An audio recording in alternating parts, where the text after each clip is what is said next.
তো হ্যালো বন্ধুরা, আমি পিউ। তো দেখো, আমি বাড়ি যাওয়ার জন্য রেডি হয়ে গিয়েছি। হঠাৎ করে কেন বাড়ি চলে যাচ্ছি তোমাদের সাথে সবই শেয়ার করব।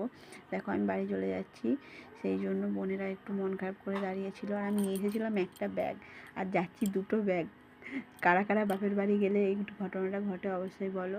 তো বন্ধুরা, বোনেরা একটু মন খারাপ করেছে, কারণ আমার এখানে পিকনিক করার কথা ছিল। পিকনিক করবো বলে তো আমি বাড়ি চলে যাচ্ছি কারণ তোমাদের দাদাভাই কাল বাড়িতে চলে আসবে, তাই আমাকে আজকে তাড়াহুড়ো করে বাড়ি চলে যেতে হচ্ছে। তো মা কাকিমা সবাই বলছে, যেতে বারণ করছিল বাড়ি। তো কী করার, তোমাদের দাদাভাই আসছে তো আমাকে যেতেই হবে। তো বন্ধুরা দেখো, বাবা মাকে বাসে তুলে দিয়ে বাড়ি চলে গেছে, ওইদিকে বাসও ছেড়ে দিয়েছে। আর ওইদিকে দেখছো স্কুলটা, ওই স্কুলটায় আমি ছোটোবেলায় পড়তাম। তো ওই স্কুলটা দেখে আমার পুরনো স্মৃতি মনে পড়ে গেল। এক পুরনো স্মৃতি মনে পড়লে বন্ধুরা চোখে জল এসে যায়। তো বাপের বাড়ি ছেড়ে যে শ্বশুর বাড়ি যেতে কতটা কষ্ট তোমাদেরকে বলার মতো নয়। কী করব, বিয়ে যখন হয়েছে বাপের বাড়ি ছেড়ে তো শ্বশুর বাড়ি যেতেই হবে।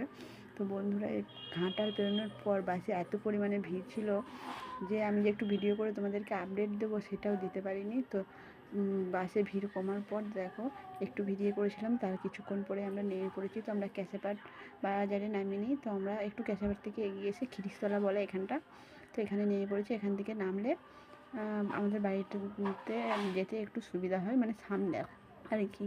তো দেখো, ফাইনালি আমরা চলে এসেছি বাড়িতে আলো জ্বালা থাকেনি, অন্ধকার ছিল, এসে আলো জ্বাললাম। তো বন্ধুরা, দেখা হবে নেক্সট ভিডিওতে। আজকের মতো টাটা।